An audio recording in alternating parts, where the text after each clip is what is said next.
ये world happiness index का data है, कंट्रीज, ठीक है, ये उनका अलग अलग डेटा है। ये वर्ल्ड हैप्पीनेस इंडेक्स का डेटा है, इसमें मेरे पास 157 कंट्रीज का ये डेटा है और ऐसे डेटा, ऐसे ही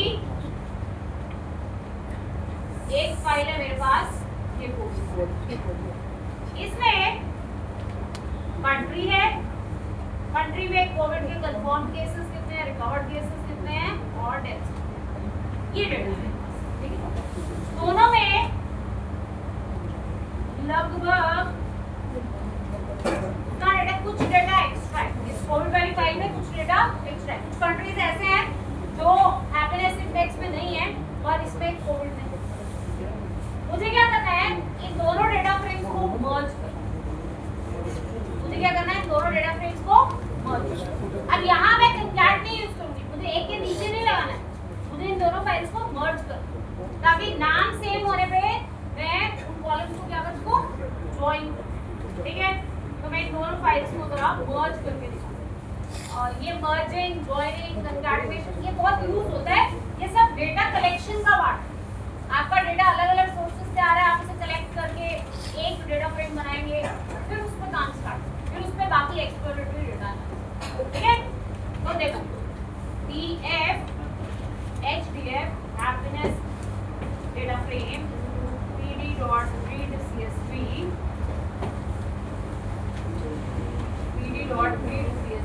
फाइल का नाम है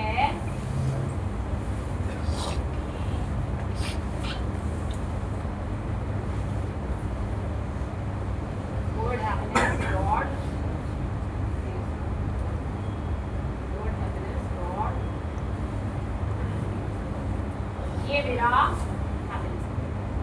फिर कोविड का डेटा फ्रेम आ गया pd.readcsv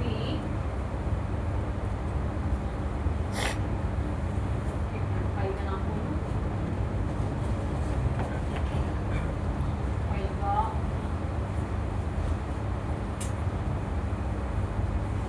फाइल के नाम तो श्योरली कॉपी पेस्ट करके डालने चाहिए, क्योंकि थोड़ा सा मिस्टेक होता है।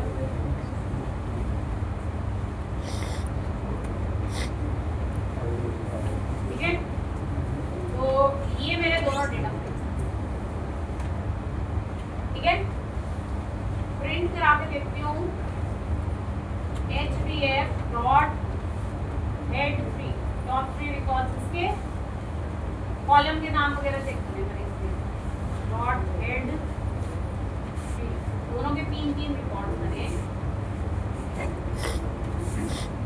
इसमें कॉलम का नाम है हैप्पीनेस वाले में कंट्री रीजन और दूसरे वाले में कॉलम का नाम है country.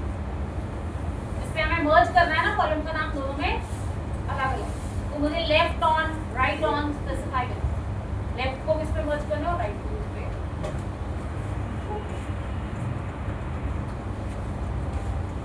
merge result is equal to happiness data frame pd dot merge, left दे दिया मैंने हैप्पीनेस डेटा फ्रेम, राइट दे दिया मैंने covid data frame, left on, left वाले का column name, right on,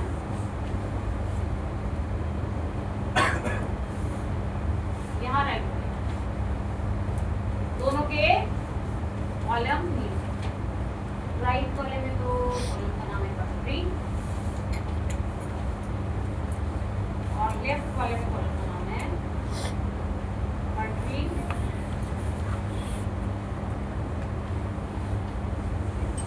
by default join तो इनर ही होता है, by default join inner join होता है, तो इनर ज्वाइन होके ही देखो मर्ज होके आपके पास रिजल्ट क्या आता है, मर्ज RES, ये आपके पास रिजल्ट आ गया। इस कुछ कॉलम्स इसके अपने आएंगे और कुछ कॉलम्स ये पीछे वाले कंफर्म, रिकवर, डेथ, ये कहां से आए? सेकंड। अब आपने देखा कि इसमें रिकॉर्ड्स कितने आए? 140।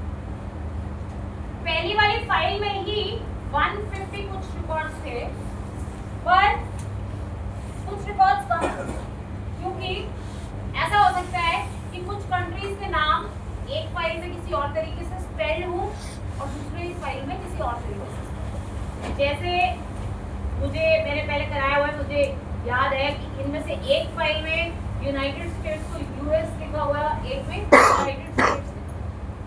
तो ऐसे मेरा कुछ डाटा मिस हो रहा है, ठीक है? तो मुझे क्या करना पड़ेगा? मुझे ढूंढना पड़ेगा कि ऐसे कौन से रिकॉर्ड्स हैं जो हैप्पीनेस वाले डेटा फ्रेम में हैं और कोविड वाले डेटा फ्रेम में, या कोविड में सेम मैच नहीं कर रहे, जो मैच नहीं कर रहे, मुझे वो निकालने पड़ेंगे। फिर अगर कोई मेरे को ऐसे कॉमन मिलता है जो इंटेंशन सेम है कहने की पर लिखा अलग अलग है, तो मुझे उसको रिप्लेस करके। तो ऐसे कई सारे काम आपको जब आप स्टार्टिंग में डेटा फ्रेम की क्लीनिंग करते हैं तो वहाँ पे बहुत सारा काम करना। डेटा इंजीनियर्स का ज़्यादातर यही काम होता है। डेटा इंजीनियर की जो जॉब होती है वो डेटा इंजीनियर की जॉब यही होती है, डेटा फ्रेम को इकट्ठा करना, इकट्ठा करके उनको क्लीन करना, बिल्कुल रेडी करना फॉर एनालिसिस। ये डेटा इंजीनियर का जॉब रोल है, ठीक है? क्लियर है? तो ये हमने काम आप करके देखना। आप इन दोनों डेटा फ्रेम्स में नेम्स निकाल के देखना, जहां मिसमैचिंग होगी वहां पे अपडेट, ठीक है? क्लियर है? तो ये मैंने आज आपको 2-3 काम करा दी। कंकैटिनेशन कैसे कर सकते हैं वो मैंने आपको बताया। अच्छा, अब हम नेक्स्ट प्रॉब्लम की तरफ बढ़ते हैं। और डेटा फ्रेम्स के साथ और क्या प्रॉब्लम? अभी तक जो आपने सारे डेटा फ्रेम्स देखे अच्छे थे, साफ सुथरे। कई बार आपको मिलेंगे डेटा फ्रेम्स जो उस शेप में नहीं होंगे जिस शेप में आप चाहते हो। आप कैसे चाहते हो? आप ऐसे चाहते हो डेटा को ताकि आप इजीली उसे उस पे ग्रुपिंग कर सको, एग्रीगेशंस कर सको, इस तरीके से चाहते हो डेटा। पर मैं आपको कई डेटा फ्रेम्स दिखाऊंगी उसमें डेटा वैसे नहीं पड़ा, ठीक है? अब मुझे क्या करना है? डेटा फ्रेम को रीशेप करना है, रीशेप करके अपनी रिक्वायरमेंट के अकॉर्डिंग डेटा फ्रेम्स की रीशेपिंग करनी है ताकि वो रीशेप होके हमारे अकॉर्डिंगली, जैसे अभी तक हमने पहले ग्रुपिंग का टॉपिक किया, सॉर्टिंग का टॉपिक किया, फिर हमने कंबाइनिंग, मर्जिंग का टॉपिक किया। अब हम नेक्स्ट टॉपिक कर रहे हैं किस चीज का? डेटा फ्रेम की रीशेप, ठीक है? तो डेटा फ्रेम्स की रीशेपिंग कैसे करते हैं ये अब मैं आपको एक डेटा फ्रेम दिखाती हूँ।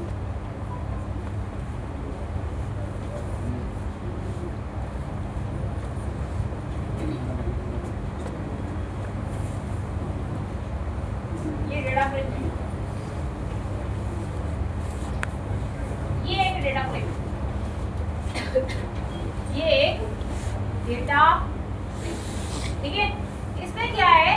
अकॉर्डिंग टू रिलीजन कितने लोग हैं जिनकी इनकम लेस देन दिस है, इतने से इतने में कितनी है, इतने से इतने में कितने हैं, ऐसा डेटा है, ठीक है? क्लियर है? इस डेटा फ्रेम में मेरे पास रोज तो थोड़ी सी हैं। अगर मैं इसकी शेप देखूं, रोज तो 18 है कॉलम से लेकर। अब इसका सबसे बड़ा ड्रॉबैक है, 2-3 रिकॉर्ड दिखाती हूँ, देखो इसका ड्रॉबैक। इसका ड्रॉबैक क्या है कि अगर मैं चाहूँ कि मुझे रिलीजन वाइज इनकम पे ग्रुपिंग करनी है तो मैं नहीं कर सकती, क्योंकि इनकम एक कॉलम नहीं है, इनकम ऐसे बहुत सारे कॉलम्स में, ठीक है? मुझे क्या करना है? इसको कॉलम नहीं बनाना है, इसको रो में बनाना चाहती हूँ ताकि मैं इसमें ग्रुपिंग कर सकूँ। मैं चाहती हूँ कि एक कॉलम हो इनकम का, उसमें रिकॉर्ड स्टाइल ज्यादा होना है। एथिस्ट के लेस देन 10,000 के वाले 12 रिकॉर्ड्स हैं, एक रो है, उसके नीचे फिर रिकॉर्ड हो जाए। एथिस्ट के 10,000 to 20,000 वाले 27 रिकॉर्ड। पर ये जो 10,000 20,000 ये जो है ये एक इनकम कॉलम में आना चाहिए ताकि मैं इसमें ग्रुपिंग, ठीक है? तो मुझे क्या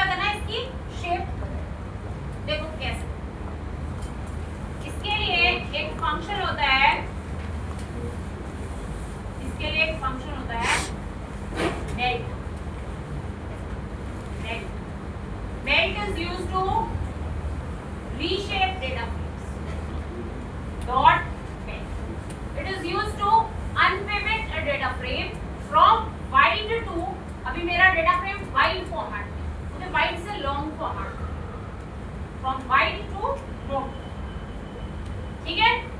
मुझे उसका फॉर्मेट बदलना है, मुझे वाइड फॉर्मेट की जगह उसमें लाना है लॉन्ग फॉर्मेट में। होगा लीजिए, जो चीज आपको नहीं बदलनी है, जो चीज आप चाहते हो कि आपने नहीं बदलना, आईडी बार्स वो कॉलम जिसको आप नहीं बदलना,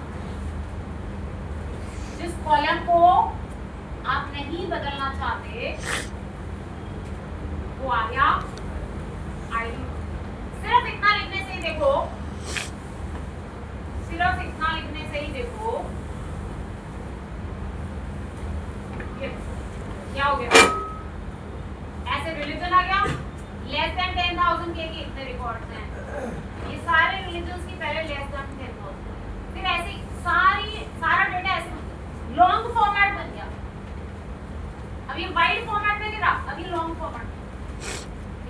अगर मैं इस कॉलम को नाम दे दूं इनकम, तो मैं रिलीजन वाइज इस इनकम पे फिर क्या कर सकती हूँ, मतलब रिलीजन वाइज इनकम का मीन देख सकती हूँ, ठीक है। अब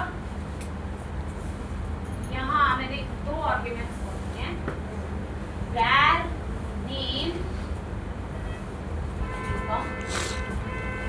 var name से ये वेरिएबल वाले कॉलम का जिसको आपने वाइड से लॉन्ग किया है उसका नाम आ गया, कॉलम का नाम आ गया इनकम। वैल्यू नेम, ये जो कॉलम है इसका नाम क्या है। आपने बेसिकली जो ऐसे ऐसे डेटा था उसको ऐसे ऐसे, ठीक है। देखो ये इनकम कॉलम आ गया, ये काम। अगर मैं इसमें से बीच में से रिकॉर्ड उठा के लिखूं आपको, जैसे लॉग 10 to 30 रिकॉर्ड, ये रिलीजन लेस देन 10,000 की, ये रिलीजन लेस देन 10,000, ये रिलीजन, ठीक है। ऐसे फिर 10 to 20, ऐसे ये क्या हो गया लॉन्ग फॉर्मेट, वाइड फॉर्मेट से लॉन्ग फॉर्मेट, ठीक है।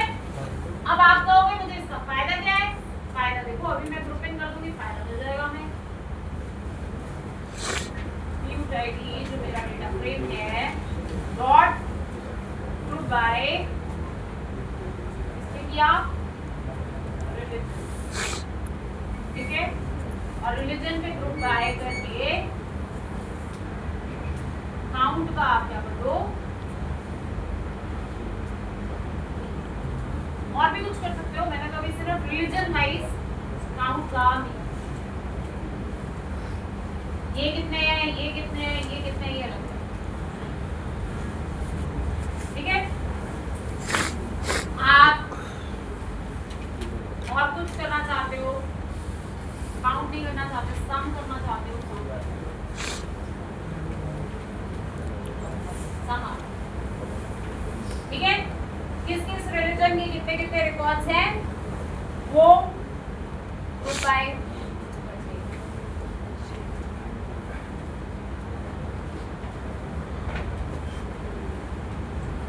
ठीक है। आप और क्या कर सकते हो, अलग अलग तरह की क्वेरीज लगा सकते हो, जैसे ग्रुप बाय मैंने रिलीजन पे किया है, ग्रुप बाय इनकम पे कर लो, ठीक है। ग्रुप बाय कर लो इनकम, 10 to 20,000 वाले कितने रिकॉर्ड्स हैं, काउंट कर लिया, मैंने सम कर लिया, सम की बजाय आप उसका काउंट भी लगा,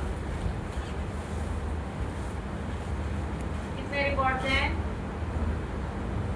इसके कितने रिकॉर्ड्स हैं, इसके कितने रिकॉर्ड्स हैं, हर किसी के कितने कितने रिकॉर्ड्स हैं, वो डिपेंड करता है आपने क्या करना, क्या आप अचीव करना, ठीक है। पर इससे पहले जिस शेप में डेटा फ्रेम था उसमें ग्रुपिंग नहीं हुई, मैंने इसको वाइड से लॉन्ग फॉर्मेट में कन्वर्ट किया, तो मैं इस पे ग्रुपिंग कर सकती हूं, ठीक है।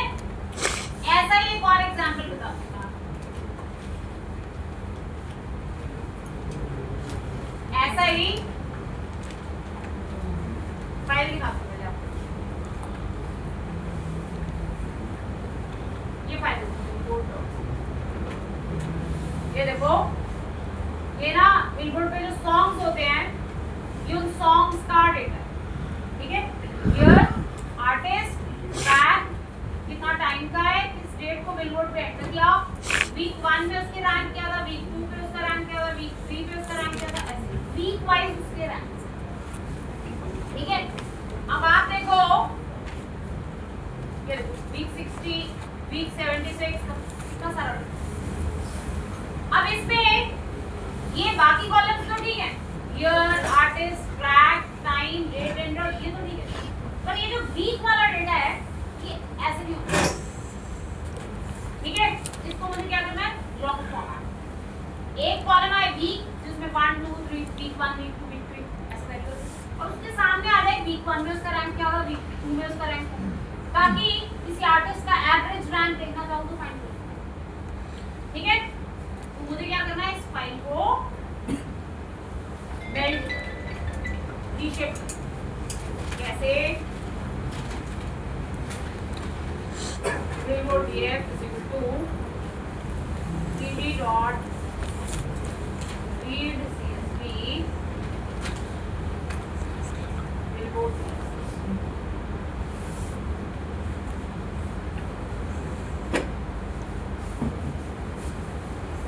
ठीक है। res billboard df.melt id bars, जो कॉलम्स आपको चेंज नहीं करने हैं वो सब id bars में, ज्यादा है तो लिस्ट बना लो, year, artist, track, time, year, artist,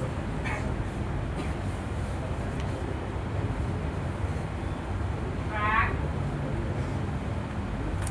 time, date,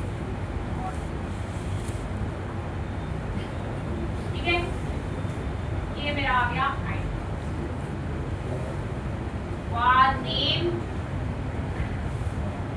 week,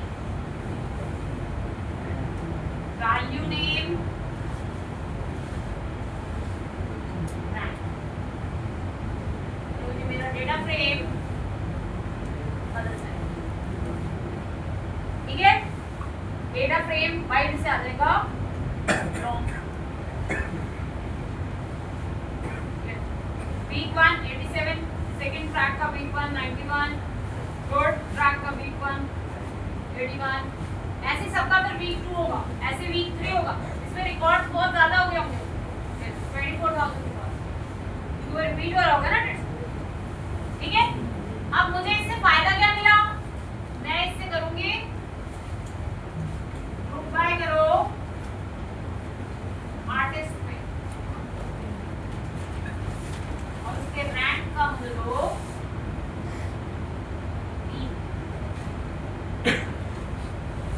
हर आर्टिस्ट के रैंक का मैंने क्या ले लिया, ये आर्टिस्ट जिसका मीन रैंक ये आर्टिस्ट जिसका मीन रैंक ये आर्टिस्ट, ठीक है। क्लियर है, समझ में आ गया। ऐसे आप reshaping of data frames ungraded या फाउंडेड डेटा, अभी हमें और एग्जांपल्स करनी है, अभी तक तो हमने सिर्फ ये किया, इसके साथ साथ कई बार ऐसे होता है कि एक कॉलम में ज्यादा डेटा पड़ा होता है, आपने उसको स्प्लिट करके अलग अलग करना होता है, जैसे एक कॉलम में 2 इंफॉर्मेशन कॉमा से सेपरेटेड पड़ी, मुझे क्या करना, दोनों को अलग अलग कॉलम बना के डालना है, ठीक है। ऐसे काम होते हैं, और अपने डेटा फ्रेम्स को क्लीन अप कैसे करना है और उनकी रीशेपिंग कैसे, इसी के ऊपर बेस्ड कॉलम पिवट टेबल करेंगे, क्रॉस टैब करेंगे,